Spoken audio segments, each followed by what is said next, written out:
सब करा देंगे, चिंता मत करो। देखिए सवाल नंबर 7 देखेंगे पहले बहुत ध्यान से। प्रश्नावली है 12.2 नई किताब में, पुरानी किताब में कितनी है देखो 13.2। ये नई किताब में है और 13.2 पुरानी किताब में। समझ आते हैं ना, वो मतलब ओल्ड एंड मतलब न्यू। सवाल आना चाहिए। ये देखो है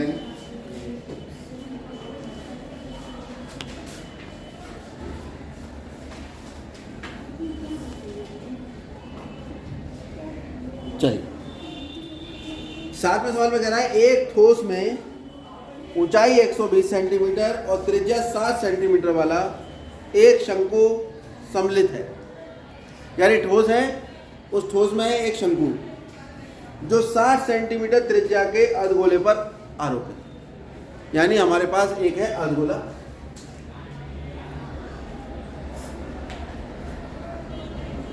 यह अर्धगोला है।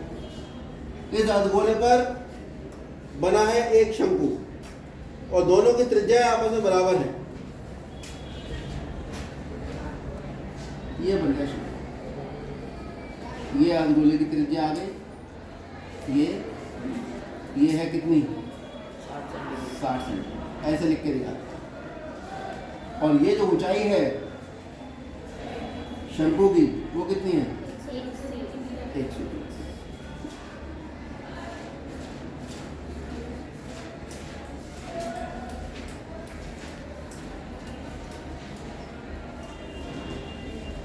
इसे इस ठोस को, ये एक ठोस है, ठोस इसलिए कह रहे हैं कि ये पूरा जो है लकड़ी से या लोहे से जिससे भी बना है एक ठोस है, उसका आकार अर्धगोला और शंकु है। अर्धगोले के ऊपर रख दिया है शंकु। इसे उठा के डाला जाता है एक लंबवृत्तीय बेलन में, डाल सकते हैं, और सीधा डाला जाता है। बिल्कुल नीचे एक बेलन है और इसे उठाकर इस बेलन के अंदर रख देगा। ये आपके पास इसे उठाया और इस बेलन में,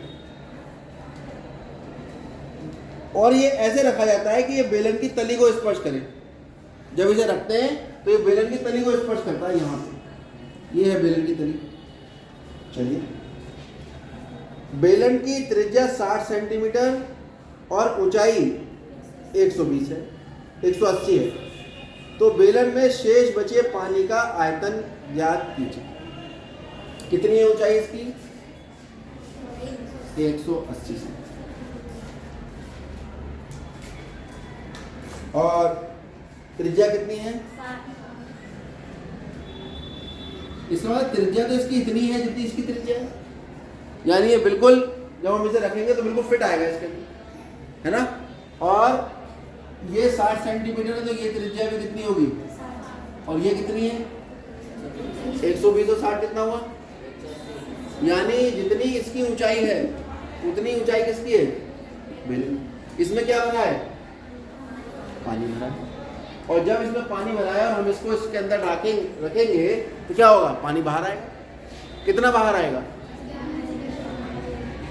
कोई भी वस्तु, ये कक्षा 9 में आपने पढ़ा होगा, जब किसी द्रव में डुबोई जाती है तो वो अपने आयतन के बराबर द्रव को विस्थापित करती है। भाई जब कोई चीज़ आप पानी में डुबोगे तो पानी के अंदर जब कोई चीज़ जाएगी तो उतनी जगह उसने पानी को हटाया होगा ना वहाँ से। ये गिलास में देख लो, एक गिलास भरो, उसमें अपना हाथ डाल के देखो, पानी बाहर आ जाएगा। क्योंकि जितना आपका हाथ का आयतन था, जैसे जैसे हाथ अंदर जाएगा वैसे वैसे पानी बाहर आता चला जाएगा। यानी ये जो बर्तन, जब ये ठोस इसमें डाला जाएगा तो जितना पानी इसके अंदर है भरा, जैसे जैसे ठोस डूबता जाएगा पानी बाहर गिरता जाएगा। और ये ठोस कहाँ बैठ जाएगा जाकर, बिल्कुल तली में। जब तली में बैठेगा तो कितना पानी बाहर आएगा, जितना खुद इसका आयतन है, जितना इसका आयतन है उतना ही पानी यहाँ से बाहर आ जाएगा। तो हमारे पास 3 आयतन हो गए। एक वो आयतन जो इस बेलन का है, एक वो आयतन जो इस ठोस का है, और जब इस ठोस को हम इसके अंदर डुबोते हैं, ठीक है, तो जितना इसका आयतन है उतना पानी बाहर आ जाता है, और एक उस पानी का आयतन बचा जो इसके डूबने के बाद इसके अंदर है। बेलन के अंदर पूरा ये ठोस डूबने के बाद जो पानी होगा वो कितना होगा, पूरे बेलन का आयतन माइनस कितना कम हो गया पानी, जितना इसका है। बेलन का आयतन माइनस ठोस का आयतन बराबर बेलन के अंदर ठोस डुबोने पर बचे पानी का आयतन। ठीक है, कई तरह से सवाल को पूछता है। इसने क्या पूछा है, यही पूछा है शेष बचे पानी का आयतन ज्ञात कीजिए। तो डुबो दें, टेढ़ा क्यों हो रहा है, चलो डुबो दो। इसे उठा के, इसमें पूरा पानी भरा हुआ था यहाँ तक, और हमने जैसे ही ठोस डुबोया यहाँ लाके,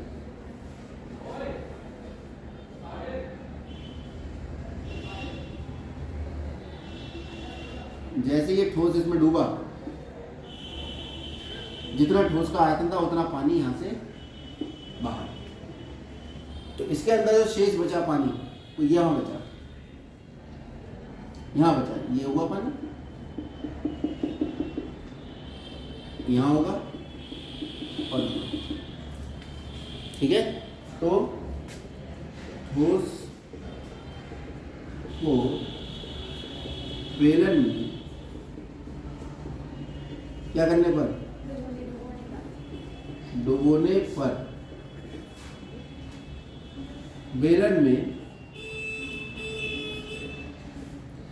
शेष पानी का आयतन कितना होगा, बेलन का आयतन माइनस वो होना चाहिए बेलन का आयतन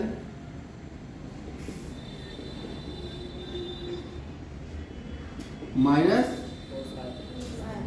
ठोस का आयतन। तो हम सबका आयतन अलग अलग निकाल लेते हैं, बेलन का अलग निकाल लें और ठोस का अलग निकाल लेते हैं। बताइए बेलन की त्रिज्या,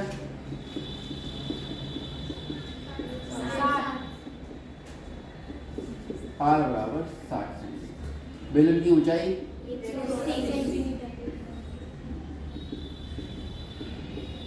H बराबर 180 सेंटीमीटर।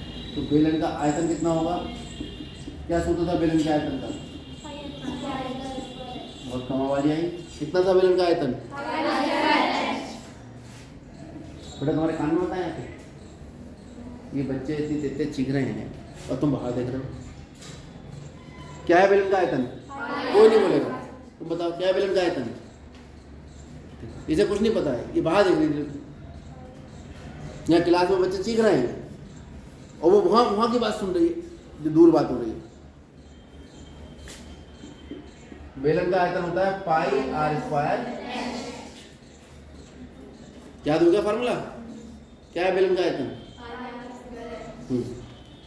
चलिए पाई का मान नहीं लगाएंगे, याद रखना, सबसे बाद में लगाएंगे। इस तरह के सवाल होते हैं, पाई का मान सबसे बाद में लगा, फालतू में गुणा करते रहो, 3 बार 3 जगह करेंगे, 3 बार गुणा करनी पड़ेगी 22/7 की, क्वेश्चन मुश्किल हो जाएगा। आर का मान, एच का मान पाई गुणा 60 गुणा 60 3600 गुणा 100, ऐसे छोड़ दो, सेंटीमीटर की घात। किसका आयतन निकल आया,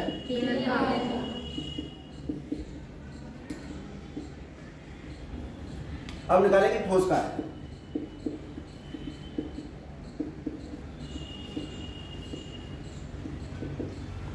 कितना होता है ठोस का आयतन, ठोस दो चीजों से मिलकर बना है, शंकु का आयतन प्लस अर्धगोले का आयतन। बताओ भाई शंकु का आयतन कितना होता है, कितना होता है, हाँ बेलन के आयतन का 1/3, 1/3 पाई आर स्क्वायर, क्योंकि शंकु की ऊंचाई को कहेंगे कैपिटल एच या एच डैश कहेंगे, दोनों को तो एच नहीं कह सकते ना, एच डैश कहेंगे। यहाँ लिख दो शंकु की ऊंचाई, एच डैश कह दी हमने, कितनी है 100 सेंटीमीटर। कॉमा लगा के लिख दो शंकु की त्रिज्या R बराबर 60 सेंटीमीटर, और अर्धगोले की त्रिज्या भी वही है जो शंकु की त्रिज्या, लिखने की आवश्यकता नहीं। अर्धगोले का आयतन कितना होता है,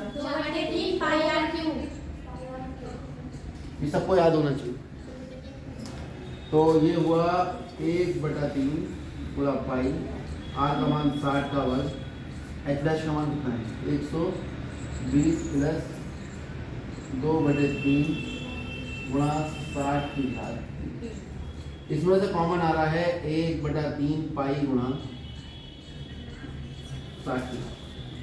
कॉमन आ रहा है, देखो 3 में यहाँ पर भी पाई इसमें भी और इसमें भी, 60 की घात 2 है और 60 की घात 3 है। जब घात 2 और 3 है तो 2 कॉमन ले लो, है ना। तो कितना बचा यहाँ पर 120 प्लस यहाँ कितना बचा 2 गुणा 60। कोई दिक्कत इसमें भाई? 1/3 इसमें है, इसमें से आगे कॉमन, पाई दोनों में से कॉमन आ गया, 60 की घात 2 पूरा बाहर आ गया इसमें से, तो क्या बचा खाली 120 प्लस यहाँ से 1/3 बाहर, पाई बाहर, 60 की घात 3 में से 2 कम करो, कितनी बची 60 की घात 1, 60 ही बचा। ठीक है, ये समझ में आ गया कॉमन लेना।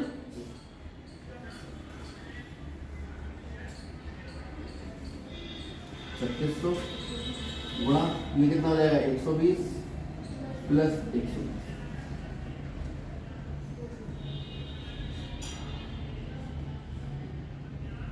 240 सेंटीमीटर। किसका आयतन निकला है?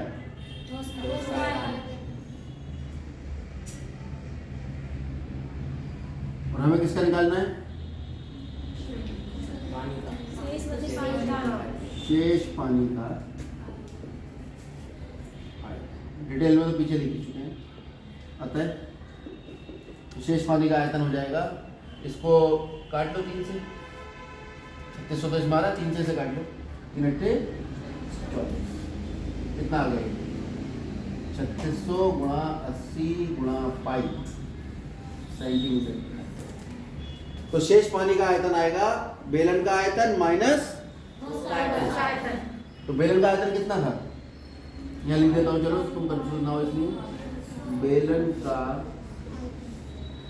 आयतन माइनस ठोस का, बेलन का आयतन कितना है ठीक है 3600 पहले लिख लूँ, 3600 गुणा कितना 180 पाई माइनस 3600 गुणा 80 पाई।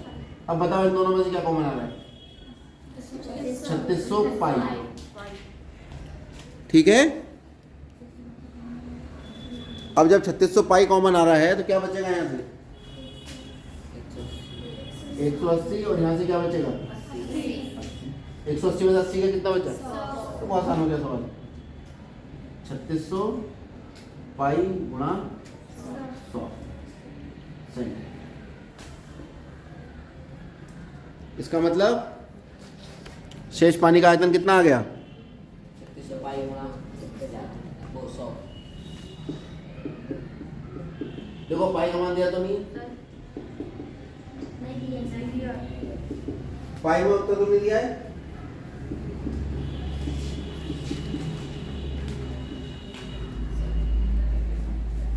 उत्तर देखो पाई में तो नहीं दिया है,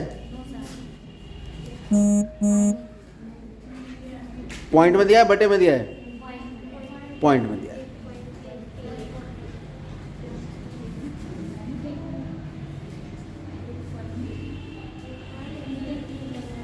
कोई बात नहीं।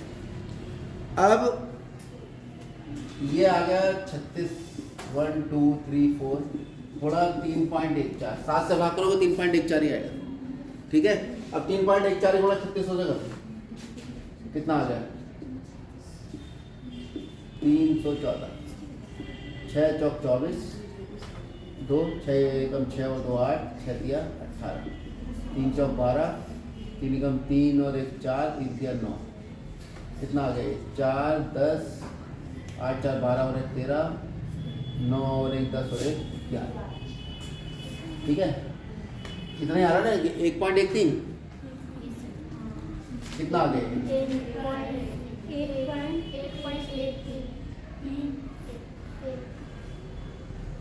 एक भी आ रहा है 1.13 है। तो बेटा मुसीबतों में पढ़ना पड़ेगा थोड़ा, अगर किताब वाला उत्तर लाना है, क्योंकि किताब में कह दिया है उसने कि पाई का मान लगाना है तुम्हें 22/7। कोई बात नहीं, हम एग्जैक्ट लेके आएंगे, ठीक है। अब 22 की गुणा 36 से करो, क्योंकि सवाल में किताब में उसने कह दिया है कि भाई पाई का मान अगर नहीं दिया है तो कितना लगाना है, 22/7। तो हम 3.14 कैसे लगा देंगे? मन करता है लगाने का, लेकिन क्या करें, किताब के हिसाब चलना पड़ेगा, वरना उत्तर किताब वाला नहीं आएगा। आपका उत्तर ठीक है, आप पाई का मान 3.14 भी लगा सकते हो, लेकिन अगर पेपर में ये लिखा आया, इसलिए मैंने लगा के भी दिखाया, पेपर में अगर ये लिख कर आ गया कि पाई का मान 22/7 होगा, पाई बराबर 22/7 लिख के दे दिया उसने, तो फिर आपके पास कोई चांस नहीं बचा, आपको लेना 22/7 ही पड़ेगा। करो भाई 22 की 36 से गुणा, 792। 6 दूनी 12, 3 दूनी 6 और 1 7, 6 दूनी 12, 712, बिल्कुल ठीक। 792 1 2 3 4 बटे 7। अब करो भाग, 7 ही कम 7, 7 ही कम 7, कितने बचे 2, 7 या 21, ठीक है।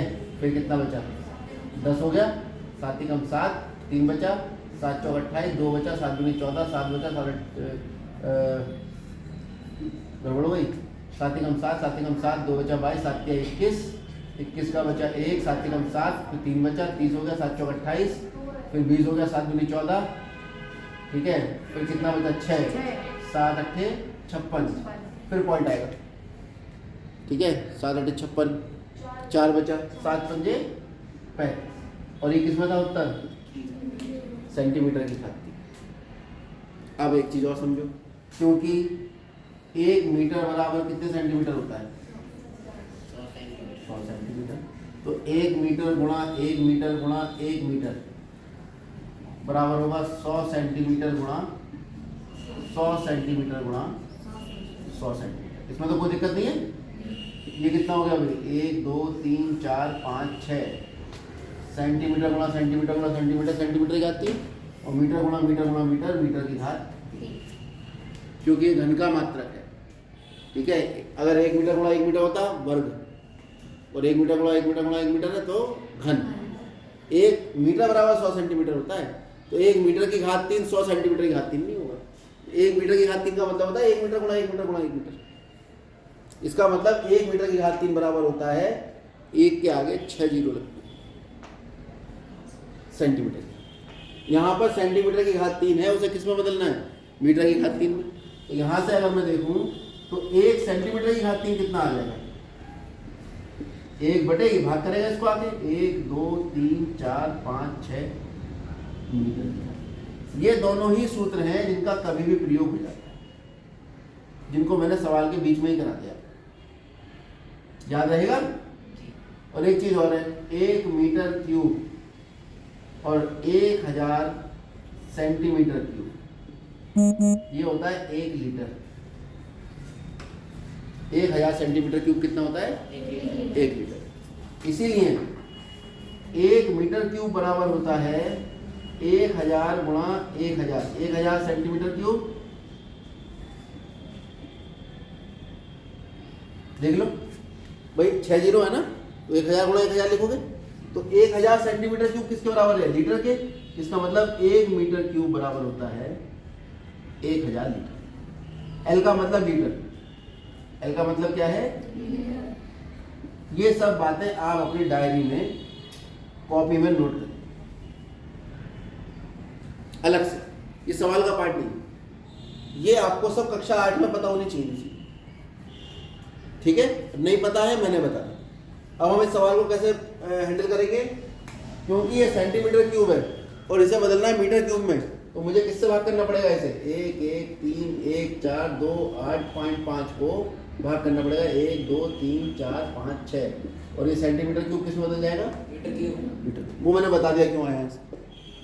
अब दशमलव कितने स्थान पीछे जाएगा, 6 स्थान, 1 2 3 4 5 6, तो उत्तर आ जाएगा आपका 1.131428 मीटर क्यूब, जिसे किताब में उसने कहा है 1.131 मीटर क्यूब, और ब्रैकेट में लिख दिया उसने लगभग। वो तुम समझ जाओगे लगभग क्यों लिखा, ठीक है। अतः बेलन में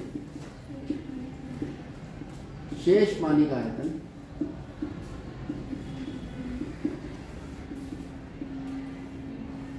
1.131 मीटर क्यूब होगा। ठीक है, ये आप अलग से नोट में लिख लेंगे। ठीक है, सवाल आपका ये चलेगा, ये चल रहा है, नोट कर लो।